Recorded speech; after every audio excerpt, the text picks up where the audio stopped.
Сәлеметсің бе, балақай? Бүгінгі тақырып қосу және азайту. Мына суретке қарашы. Қосу, азайту тең таңбалары. Мынау қосу таңбасы. Ал мынау азайту таңбасы.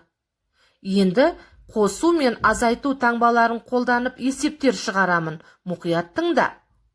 Шөпте екі қоңыз қонып тұрды. Қасына тағы екі қоңыз ұшып келді. Барлығы 4 қоңыз болды. Мен қосу таңбасын қойдым.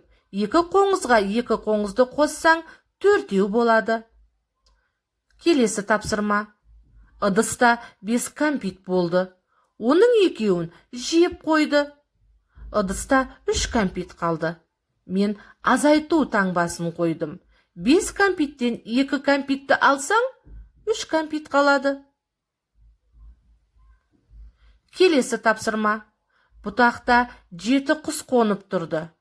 Қасына тағы да бір құс ұшып келді. Барлығы 8 құс болды. Мен қосу таңбасын қойдым. 7 құсқа бір құсты қоссаң 8 болады. Келесі тапсырма. Ағашта 5 шие өсіп тұрды. Оның біреуін құс алып кетті. Ағашта 4 шие қалды. 5 шиеден бір шиені алсаң 4 шие болады. Мен азайту таңбасын қойдым. Енді балақай, сергіту сәтін жасайық. Біз орманға барамыз, жан-жағымызға қараймыз. Аю шықты қорбаңдап, қасқыр шықты ырылдап, түлкі шықты майысып, қоян шықты секіріп. Қорықпаңдар, балалар, өз орныңды табыңдар. Қайталап жаса.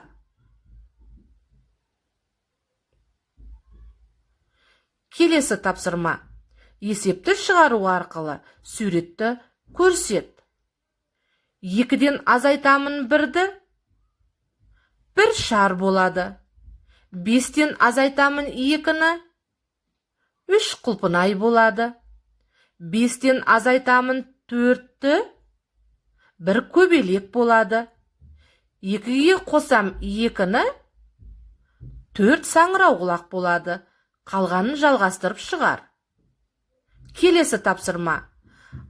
Ағашта 3 қызыл гүл, қасындағы ағашта 2 ақ гүл өсіп тұр. Барлығын қосқанда қанша болады?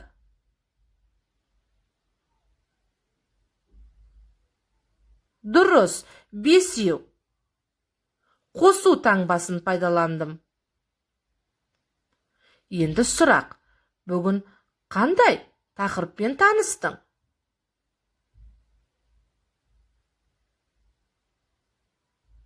Үйге тапсырма беремін. Кірпіде 7 алма болды. Оның 2-ін жоғалтып алды. Кірпіде қанша алма қалды? Қандай таңбаны пайдаландың?